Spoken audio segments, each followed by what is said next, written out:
Okay जी, accessory glands of male genital system, इसमें हम सेमिनल, वेजिकल, प्रोस्टेट ग्लैंड और बल्ब यूरेथ्रल की हिस्टोलॉजी देखेंगे। ठीक है, सबसे पहले ये कि टेस्टिकुलर फ्लूइड जो है सीमन, उसमें sperms 22 to 5% of the semen constitute करते हैं, जबकि बाकी जो परसेंटेज है 95 to 98% वो सिक्रीशंस होती हैं ग्लैंड्स की। ठीक है, और जितने भी ग्लैंड्स की सिक्रीशंस हैं सेमिनल, वेजिकल की, प्रोस्टेट की, बल्ब यूरेथ्रल की, वो टेस्टोस्टेरॉन के इफेक्ट में होती हैं। सबसे पहले सेमिनल वेजिकल देख लेते हैं, इसकी हिस्टोलॉजी। अच्छा, सेमिनल वेजिकल पेयर्ड, ठीक है, 2 प्रेजेंट होते हैं, इलोंगेट टॉर्टुअस ट्यूबुलर ग्लैंड्स होते हैं, और इनकी लोकेशन ये होती है कि यूरिनरी ब्लैडर के पोस्टीरियरली ये प्रेजेंट होते हैं। नॉर्मली इनकी लेंथ, मतलब पूरी ट्यूब की लेंथ अगर स्ट्रेट ट्यूब देखें तो 15 सेंटीमीटर, लेकिन चूंकि इसके अंदर डिफरेंट कन्वलियंस और कॉइलिंग हो जाती है तो उसकी वजह से इसकी जो लेंथ होती है वो 5 सेंटीमीटर रह जाती है। ठीक है, नाउ हम देखते हैं कि इसमें म्यूकोजा, सब म्यूकोजा क्या है। म्यूकोजा में फोल्ड्स हैं। ठीक है, primary, secondary, tertiary folds. Initially primary folds होते हैं, वो आगे से ब्रांचिंग करके सेकेंडरी और टर्शरी फोल्ड्स दे देते हैं और वो फोल्ड्स आपस में मिल जाते हैं। ठीक हो गया। इसके बाद ये होता है कि इनका सरफेस एरिया जो है, फोल्ड्स का यही मकसद होता है कि उन्होंने सरफेस एरिया इंक्रीज़ करना होता है। ठीक है, ताकि जो भी इसका फंक्शन है वो एफिशिएंटली परफॉर्म हो सके। इसके अलावा ये होता है कि म्यूकोजल फोल्ड्स के बीच में स्पेसेस होते हैं। ठीक, एपिथेलियम और लैमिना प्रोप्रिया 2 चीज़ें होती हैं म्यूकोजा के अंदर। एपिथेलियम में सूडोस्ट्रेटिफाइड कॉलमनर एपिथेलियम है। ठीक है, उसमें 2 किस्म के सेल्स होते हैं, principal cells and basal cells. अब जो प्रिंसिपल सेल्स होते हैं वो टॉल कॉलमनर होते हैं। ठीक है, इनके अंदर प्रोटीन सिक्रेटिंग सेल्स की प्रॉपर्टीज़ होती हैं, लाइक इनमें रफ एंडोप्लाज्मिक रेटिकुलम बहुत प्रोमिनेंट होता है, गोल्जी ऑपरेटस होता है, माइटोकॉन्ड्रिया ज़्यादा होता है, और सिक्रेटरी ग्रेन्यूल्स भी इनके अंदर ज़्यादा अमाउंट में प्रेजेंट होते हैं। ठीक है, और जो बेसल सेल्स होते हैं वो स्टेम सेल्स होते हैं, यानी रिजर्व सेल्स। लैमिना प्रोप्रिया में क्या होता है, ज़ाहिर पता है कनेक्टिव टिश्यू होगा और इसके अंदर इलास्टिक फाइबर्स प्रेजेंट होते हैं। नेक्स्ट आ जाते हैं मस्क्यूलरिस पर। ठीक है, सब म्यूकोजा नहीं होती इसमें। मस्क्यूलरिस में इनर सर्कुलर और आउटर लॉन्गिट्यूडनल लेयर होती है, और ये जब मसल्स इसके कॉन्ट्रैक्ट करते हैं तो उसकी वजह से सेमिनल वेजिकल्स अपनी सिक्रीशंस पोर कर देते हैं during the process of ejaculation. ठीक हो गया। नेक्स्ट आ जाते हैं सबसे बाहर एडवेंटिशिया, यानी फाइब्रो इलास्टिक कनेक्टिव टिश्यू की एक लेयर है। अब इसके फंक्शंस क्या हैं सेमिनल वेजिकल के?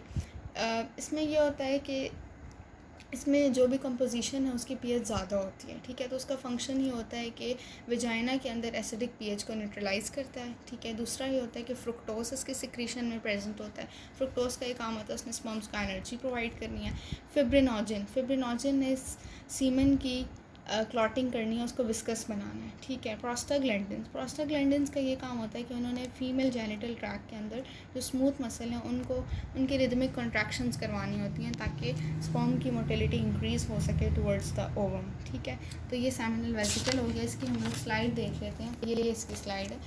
ठीक है, इसमें क्या है, सबसे पहले ये सारे आपको फोल्ड्स की म्यूकोजल फोल्ड्स हैं। ठीक है, primary, secondary, tertiary mucosal folds नज़र आ रहे हैं, और फोल्ड्स के बीच बीच में स्पेसेस भी प्रेजेंट हैं। ठीक है, ये सारे फोल्ड्स हैं और बीच बीच में स्पेसेस प्रेजेंट हैं, और बाहर जो है वो मस्क्यूलरिस है, inner circular outer longitudinal layer, और उसके बाहर एडवेंटिशिया की लेयर होगी। ठीक हो गया, तो ये हो गया सेमिनल वेसिकल। नेक्स्ट हम आ जाते हैं प्रोस्टेट पे। अच्छा, prostate gland is the largest accessory gland. ठीक, और ये सराउंड करता है प्रोस्टैटिक यूरेथ्रा को। अब इसके अंदर 2 मेन चीज़ें हैं, स्ट्रोमा एंड पैरेन्काइमा। ठीक है, स्ट्रोमा हमें पता है कि जो सराउंडिंग स्ट्रक्चर्स हैं किसी भी ग्लैंड के जो उसको सपोर्ट कर रहे होते हैं, और पैरेन्काइमा का मतलब होता है एक बल्क, मतलब ग्लैंड किस चीज़ का बना हुआ है, that is known as parenchyma. So stroma में बेसिकली क्या होता है कि डिफरेंट ग्लैंड्स जो इसके अंदर एम्बेड हुए हुए होते हैं। ठीक है, वो भी प्रोस्टैटिक यूरेथ्रा में ओपन होते हैं, लेकिन मेनली जो इसके अंदर जितने भी प्रोस्टेट में ग्लैंड्स हैं वो हम यूजली पैरेन्काइमा के अंदर ही उसको लेते हैं। अच्छा जी, तो स्ट्रोमा में क्या है, एक तो इसके सराउंडिंग पे कैप्स्यूल है कनेक्टिव टिश्यू की, कैप्स्यूल से सेप्टा निकल रहे हैं। ठीक है, कनेक्टिव टिश्यू कैप्स्यूल, उससे सेप्टा निकल रहे हैं जो उसको लोब्स में डिवाइड कर रहे हैं। ठीक है, और स्ट्रोमा के अंदर क्या क्या प्रेजेंट है, कोलेजन फाइबर्स हैं, इलास्टिक फाइबर्स, ठीक है, smooth muscle fibre, blood vessel, lymphatics, ये सब कुछ उस सेप्टा में प्रेजेंट होगा। ठीक है, अब कॉन्ट्रैक्शन जब होती है स्मूथ मसल फाइबर्स की तो उसकी वजह से क्या होता है कि प्रोस्टेट अपनी सिक्रीशंस पोर कर देता है इनटू द प्रोस्टेटिक यूरेथ्रा। अब इसके पैरेन्काइमा की हम बात करते हैं। पैरेन्काइमा में क्या होता है कि 30 to 50 ट्यूबुलो एसिनर ग्लैंड्स। ठीक है, ग्लैंड्स की स्पेशल वैरायटी है कंपाउंड ट्यूबुलो एसिनर, उस तरह के छोटे छोटे बहुत ज़्यादा ग्लैंड्स प्रेजेंट होते हैं और वो अल्टीमेटली सारे मिलके अपनी सिक्रीशन प्रोस्टैटिक यूरेथ्रा में पोर कर देते हैं। अच्छा जी, प्रोस्टेट के जोन्स हैं डिफरेंट, ठीक है। जोन्स यानी इसको प्रोस्टेट को हम 3 जोन्स में डिवाइड करते हैं, 3 डिफरेंट रीजन्स में डिवाइड करते हैं on the basis of the types of glands present in them, ठीक है। किसी जोन में म्यूकोजल ग्लैंड्स हैं, किसी जोन में सब म्यूकोजल ग्लैंड्स हैं और किसी जोन में पेरिफेरल, किसी जोन में जो है वो मेन ग्लैंड्स होते हैं, ठीक है। तो इसमें 3 जोन्स होते हैं, transition zone, central zone, peripheral zone. Transition zone सबसे कम परसेंटेज बनाता है 5%, सेंट्रल उससे ज़्यादा 25% और पेरिफेरल 70%। ट्रांजिशन के अंदर जो ग्लैंड्स प्रेजेंट होते हैं उन्हें हम कहते हैं म्यूकोजल ग्लैंड्स और उनके डक्ट्स डायरेक्टली ओपन होती हैं, अभी मैं फिगर भी दिखाती हूँ, डायरेक्टली ओपन करती हैं इनटू प्रोस्टैटिक यूरेथ्रा। सब जोन्स में ग्लैंड्स ने प्रोस्टैटिक यूरेथ्रा के अंदर ही ओपन करना है, बट कोई डायरेक्टली ओपन करेगा, कोई किसी जोन में से पास करके ओपन करेगा। और सेंट्रल जोन के जो ग्लैंड्स हैं, दीज आर नॉन एज सब म्यूकोजल ग्लैंड्स, वो ट्रांजिशन जोन में से पास करके जाते हैं ताकि प्रोस्टैटिक यूरेथ्रा में ओपन हो सके, because prostatic urethra is basically present in the transition zone. Peripheral zone है, अब जाहिर बात है उसको दोनों जोन्स को क्रॉस करके जाना पड़ेगा और इसमें जो ग्लैंड्स होते हैं उन्हें हम मेन ग्लैंड्स कहते हैं। तो अगर मैं इसके आपको फिगर दिखाऊँ, ये देखेंगे, ये सबसे अंदर वाला जो है ट्रांजिशन जोन, उससे बाहर वाला सेंट्रल जोन और ये बाहर पेरिफेरल जोन, ठीक है। तो अगर मैं कह रही हूँ कि ट्रांजिशन जोन के अंदर जो ग्लैंड्स हैं उन्हें हम कहते हैं म्यूकोजल ग्लैंड्स, ठीक है। म्यूकोजल ग्लैंड्स डायरेक्टली यूरेथ्रा में ओपन हो रहे हैं, ये सब म्यूकोजल ग्लैंड्स हैं, ये पास कर रहे हैं पहले ट्रांजिशन जोन में से और फिर इसमें ओपन हो रहे हैं। लेकिन जो सबसे बाहर हैं पेरिफेरल जोन के अंदर मेन ग्लैंड्स, उनको ट्रांजिशन में सेंट्रल जोन और ट्रांजिशन जोन दोनों में से पास करके यूरेथ्रा में ओपन करना पड़ेगा, ठीक हो गया। तो ये 3 किस्म के इसमें जोन्स आ जाते हैं। उसके बाद हम बात करते हैं कि प्रोस्टेट के अंदर जो ग्लैंड्स होते हैं वो किस किस्म के होते हैं, उनका एसिनस कैसा होता है, उनकी टिब्यूल कैसी होती है। हर ग्लैंड का हमें पता है कि एक सिक्रीटरी यूनिट एसिनस है जो कि सिक्रीशन प्रोवाइड करने आके और उसकी टिब्यूल होती है। एसिनस और टिब्यूल दोनों में एपिथेलियम मेनली सिंपल कॉलमनर ही होती है, लेकिन सिंपल क्यूबॉइडल और सूडो स्ट्रैटिफाइड के पैचेस भी प्रेजेंट होते हैं, ठीक है। और इसका एसिनस बिल्कुल इरेगुलरली अरेंज होता है, वो मैं अभी स्लाइड दिखाऊंगी तो आपको समझ आ जाएगा। अच्छा, और प्रोस्टैटिक फ्लूइड जो है वो बेसिकली स्टोर होता है ग्लैंड्स के ल्यूमेन के अंदर। तो पहले हम इसकी स्लाइड देख लेते हैं, ये ठीक है, ये प्रोस्टेट की स्लाइड है, ये एसिनस हैं सारे, ठीक। और जो मैंने भी बताया इरेगुलर होंगे बिल्कुल, और इनके अंदर मेनली सिंपल कॉलमनर एपिथेलियम है, कहीं कहीं सिंपल क्यूबॉइडल और सूडो स्ट्रैटिफाइड के पैचेस भी नज़र आ रहे होंगे। यहाँ पे मेनली एसिनस और एपिथेलियम ही नज़र आ रही है, इसके अलावा टिब्यूल्स भी होंगी जिसमें भी सिंपल कॉलमनर एपिथेलियम ही होगी। अच्छा, अब ये होता है कि जो प्रोस्टेट का ल्यूमेन है उसके अंदर डिफरेंट सिक्रीटरी मटेरियल जैसे कि ग्लाइकोलिपिड है वो कंडेंस होके पड़ा हुआ होता है, और उसकी कंडेंसेशन को हम एक स्पेशल नाम देते हैं, and that is known as corpora amylacea, ठीक है। कॉर्पोरा एमाइलेसी को प्रोस्टैटिक कंक्रीशंस भी कहते हैं। कॉर्पोरा एमाइलेसी क्या होता है कि जब भी कोई सिक्रीटरी मटेरियल जैसे ग्लाइकोलिपिड है, ठीक है, वो क्या होता है, जब वो कंडेंस होता है तो वो इस फॉर्म में, मतलब कंसेंट्रिक लैमिलर की फॉर्म में प्रेजेंट होता है, एक एसिनस के अंदर जाके स्टोर हो जाता है, ठीक है। तो उसे हम कहते हैं कॉर्पोरा एमाइलेसी या प्रोस्टैटिक कंक्रीशंस, और इसकी स्लाइड इस तरह की नज़र आती है। ये सारे इसके अंदर छोटे छोटे ग्लैंड्स हैं, ठीक है। और ये अगर आप इसको देखें तो ये एक अदद एसिनस है और उसके अंदर जो कंसेंट्रिक लैमिला की फॉर्म में कंक्रीशन या एक कंडेंसेशन नज़र आ रही है, this is known as corpora amylacea, this is also known as prostatic concretions, ठीक है। अच्छा, इनकी प्रॉपर्टी ये होती है कि इनका नंबर एज के साथ साथ इंक्रीज़ करता रहता है और इनकी कैल्शिफिकेशन भी स्टार्ट हो सकती है, मतलब इसके अंदर कैल्शियम भी डिपॉजिट हो सकता है। नेक्स्ट हम आ जाते हैं कि प्रोस्टैटिक फ्लूइड सीमन का कितना पार्ट बनाता है, तो it makes 20 to 30% of semen, ठीक है। और इसके अंदर क्या क्या प्रेजेंट होता है और हर चीज़ का फंक्शन देख लेते हैं। एसिड फॉस्फेटेज इसके अंदर प्रेजेंट होता है, ठीक है। फिब्रिनोलाइसिन, सीरीन प्रोटीएज, जिंक, प्रोस्टाग्लैंडिन, ये सारे प्रोस्टैटिक फ्लूइड का पार्ट हैं। फिब्रिनोलाइसिन और सीरीन प्रोटीएज का ये काम होता है कि उन्होंने सीमन की लिक्विफैक्शन करवानी होती है, ठीक है, ताकि वो आराम से पास कर सके। हो गया। नेक्स्ट हम आ जाते हैं bulbourethral glands. Bulbourethral glands which are also known as Cowper's glands, ठीक। ये पी साइज बॉडीज़ होती हैं और इनकी लोकेशन ये होती है कि पोस्टीरियर और लैटरल प्रेजेंट होते हैं to the membranous part of urethra, ठीक। और ये लेकिन प्रेजेंट के मेम्ब्रेनस यूरेथ्रा के अराउंड होते हैं, लेकिन इन्होंने सिक्रीशंस जो पोर करनी होती हैं इनटू पेनाइल यूरेथ्रा और with the help of small duct, ठीक है। अब बिल्कुल इसी तरह इनकी भी एक कैप्सूल होती है इसके गिर्द, ठीक है। और कैप्सूल के बाहर इनकी जो कैप्सूल होती है, कैप्सूल के बाहर स्केलेटल मसल के फाइबर्स होते हैं, ठीक है। और कनेक्टिव टिश्यू इनका सेप्टा होता है जो कि इसको अच्छा जी, कनेक्टिव टिश्यू का सेप्टा होता है जो कि उसको लोब्स के अंदर डिवाइड कर देते हैं और सेप्टा के अंदर स्मूथ मसल फाइबर्स होते हैं, ठीक है। सेप्टा के बाहर मतलब कैप्सूल के बाहर स्केलेटल मसल के फाइबर्स हैं और कैप्सूल से जो सेप्टा निकल रहा है उसके अंदर स्मूथ मसल फाइबर्स हैं। So 2 different type of fibres are present. Tubuloacinar glands इसके अंदर प्रेजेंट होते हैं और they are lined by simple columnar epithelium. इनकी सिक्रीशन जो है वो थिन होती है, म्यूकॉइड होती है, ठीक है। और इनका काम ये होता है कि पेनाइल यूरेथ्रा को लुब्रिकेशन प्रोवाइड करना ताकि सीमेन आराम से पास कर सके। इसकी स्लाइड इस तरह की नज़र आएगी। अच्छा जी, इसमें क्या है हमारे पास, इसमें ट्यूबुलो एसिनल ग्लैंड्स, ठीक है, और उनके एपिथेलियम जो कि मैंने बताया सिंपल कॉलमनर है। सही हो गया। अच्छा जी, नेक्स्ट हम आ जाते हैं सीमेन। सीमेन का नॉर्मल जो वॉल्यूम है 1.5 to 5 ml होता है, ठीक है। स्लाइटली एल्कलाइन होता है, विस्कस और पेल येलो फ्लूइड है, ठीक है। इसकी कंपोजिशन ये होती है कि इसमें स्पर्म्स 2 to 5% जो मैंने अभी पहले भी बताया, और बाकी जो सेमिनल प्लाज्मा है वो 95% होता है। सेमिनल प्लाज्मा क्या चीज़ होती है, तीनों ग्लैंड्स के सिक्रीशंस, ठीक है।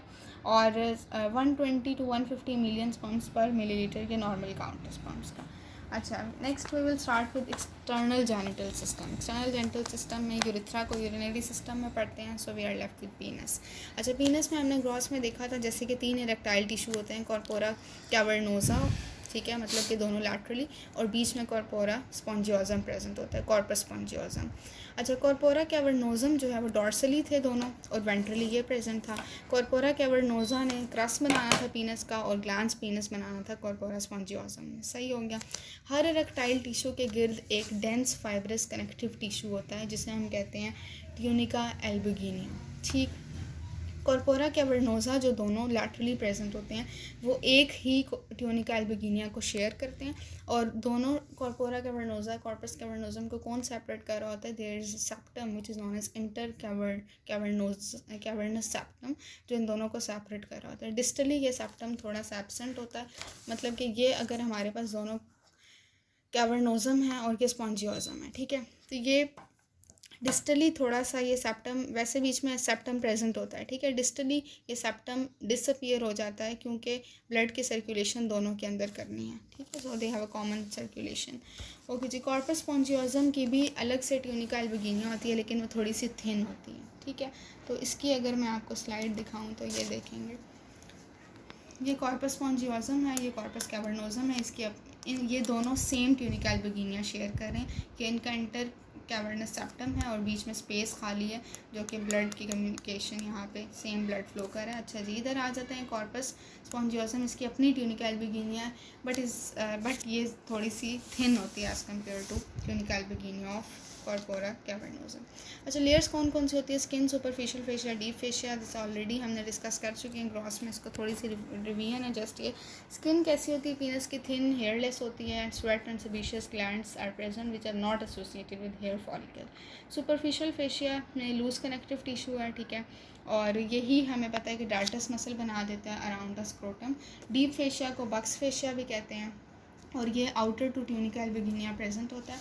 इंपॉर्टेंट बात है कि डीप फेशिया स्प्लिट करके कॉर्पस स्पॉन्जियोजम को सराउंड करती है, ठीक है। इधर आप देखेंगे तो सबसे बाहर स्किन है, देन सुपरफिशियल फेशिया ये जो ग्रीन पोर्शन है, देन डीप फेशिया ये जो पिंक वाला पोर्शन है। तो डीप फेशिया इसको तो सराउंड इसने कर लिया, ट्यूनिका एल्बुगिनिया के बाहर प्रेजेंट था, स्प्लिट होके वो इसको भी सराउंड कर लेना, ठीक है।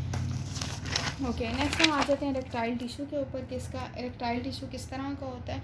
अच्छा जी, होता ये कि तीनों इरेक्टाइल टिश्यूज़ ही हैं, ठीक है। तीनों इरेक्टाइल टिश्यू के अंदर स्पेसेस होते हैं, ये मैंने खुद फिगर बनाने की कोशिश की ताकि आप लोगों को क्लियर हो जाए। वास्कुलर स्पेसेस होते हैं, ठीक है, और स्पेसेस के गिर्द एंडोथेलियम होती है, ठीक है। अब ये स्पेसेस हर वक्त फिल्ड नहीं होती हैं ब्लड से, जब भी पीनस फ्लैसिड स्टेट में होता है ये फिल नहीं होती, एम्प्टी होती हैं स्पेसेस। जब भी इरेक्शन करवानी है, इरेक्शन होती है पीनस की, तब ये फिल हो जाती हैं। अच्छा, अब सबसे पहले याद ये रखना है कि ये इरेक्टाइल टिश्यू है, फॉर एग्जांपल एक इसके अंदर डिफरेंट मैंने कहा कि स्पेसेस फ्लेसेस प्रेजेंट हैं, ठीक है। अब ट्यूनिका एल्बुगिनिया से एक अदद सेप्टा आता है जिसे हम कहते हैं ट्रेबिक्यूली। अब डिफरेंट ट्रेबिक्यूली वो उन स्पेसेस को आपस में सेपरेट कर देते हैं, ठीक है। ट्रेबिक्यूली ने उनको सेपरेट कर दिया और ट्रेबिक्यूली के अंदर ये जो डॉट्स मैंने दिखाए हैं ये समझ लें स्मूथ मसल फाइबर्स हैं, ठीक है। वही बात अभी मैंने बताई है कि पीनस फ्लैसिड स्टेट में होगा तो साइनोसॉइड्स एम्प्टी होंगे, रिजिड या इरेक्ट फॉर्म में होगा तो वो उनमें ब्लड आ जाएगा। अच्छा जी, अब कॉर्पस जो कैवर्नोजम है उन्हें सप्लाई करती है कैवर्नोजल आर्टरी, और जो स्पॉन्जियोजम है उसको आर्टरी ऑफ बल्ब सप्लाई करती है, ठीक है। अच्छा जी, अब क्या है कि ये आर्टरी इधर सप्लाई कर रही है, ये आर्टरी आई, इसने आगे ब्रांचेस नहीं आर्टीरियोल्स में डिवाइड की और अल्टीमेटली ये इन स्पेसेस के अराउंड रन करती है, ठीक है। अब कॉर्पस जो कैवर्नोजम है उसकी मैक्सिमम कंट्रीब्यूशन होती है इरेक्शन में, जबकि स्पॉन्जियोजम के थिन कोट्स होते हैं तो उसका ज़्यादातर काम ये होता है कि उसने यूरेथ्रा की एक्सपेंशन करवानी है। अच्छा, अब मैकेनिज़्म ऑफ इरेक्शन मैं आपको बताती हूँ किस तरह होता है। जब फ्लैसिड स्टेट होती है तो जो स्मूथ मसल हैं, ठीक है, इस आर्टरी का स्मूथ मसल और आगे जो जाके ब्रांचेस दे रही है आर्टीरियोल्स उसके स्मूथ मसल, और इसी तरह जो ट्रेबिक्यूली के अंदर स्मूथ मसल फाइबर्स हैं, स्मूथ मसल, उसकी इन तीनों चीज़ों की जो वॉल्स हैं उनकी नॉर्मल टोन मेंटेन होती है जिसकी वजह से ब्लड फ्लो उसमें कम हो रहा होता है। अब जो during sexual stimulation due to activation of parasympathetic system different neurotransmitters release होते हैं जिसकी वजह से इस आर्टरी की वॉल्स, ठीक है, आर्टीरियोल्स की वॉल्स और जो स्मूथ मसल फाइबर्स जो ट्रेबिक्यूली के अंदर रन कर रहे थे उनकी वॉल्स हो जाती हैं रिलैक्स, ठीक है, डायलेट हो जाती हैं। जब रिलैक्स हो जाती हैं तो इसका मतलब है उनके अंदर ब्लड फ्लो ज़्यादा होगा। जब ब्लड फ्लो ज़्यादा होगा तो वो ब्लड इन वास्कुलर स्पेसेस और साइनसिस के अंदर भी ब्लड पोर कर देंगी जिसकी वजह से इरेक्शन होगी, ठीक है। और इरेक्शन में एक और मेजर फैक्टर ये भी है कि जो वीनस प्लेक्सेस प्रेजेंट हैं, सारे प्लेक्सेस मिलकर डॉर्सल वेन में ड्रेन करते हैं, जो वीनस प्लेक्सेस है वो भी कंप्रेस हो जाते हैं तो ज़्यादा से ज़्यादा ब्लड ट्रैप रहता है इन स्पेसेस के अंदर, ठीक है। तो इन ट्रैपिंग की यही रीज़न है कि एक तो वॉल्स उनकी रिलैक्स हो गई थी, वीनस जो प्लेक्सेस प्रेजेंट थे वो कंप्रेस हो गए थे जिसकी वजह से ब्लड इनके अंदर इंट्रैप हो गया था और this can lead to the erection, ठीक है। और अगर जब इरेक्शन दोबारा ख़त्म होनी होती है तो सिंपैथेटिक सिस्टम एक्टिवेट हो जाता है, कॉन्ट्रैक्शन हो जाती है स्मूथ मसल फाइबर्स की और पीनस दोबारा से अपनी फ्लैसिड स्टेट में आ जाते हैं, ठीक है। तो आई होप ये आपको समझ आ गया होगा। प्रीप्यूस अनसर्कमसाइज्ड मेल्स के अंदर there is a fold of skin on the glans penis which is known as prepuce, ठीक है। लेकिन during the process of circumcision इसको रिमूव किया जाता है। इसकी हिस्टोलॉजी में सिर्फ इतना बताना है कि आउटर सरफेस में कौन सी एपिथेलियम है और इनर सरफेस में कौन सी एपिथेलियम है। इसकी जो बाहर की सरफेस होती है that has stratified squamous keratinised epithelium, ठीक है, और इनर सरफेस में stratified squamous non keratinised epithelium होती है, ठीक है। और स्किन में कौन कौन से ग्लैंड्स हैं, सिर्फ सेबेशियस ग्लैंड्स इसमें प्रेजेंट होते हैं जो कि अपने सिक्रीशंस प्रोवाइड करते हैं ताकि इसकी सरफेस जो है वो लुब्रिकेटेड रह सके। This is all about histology of male genital system. I hope it's clear. Thank you very much.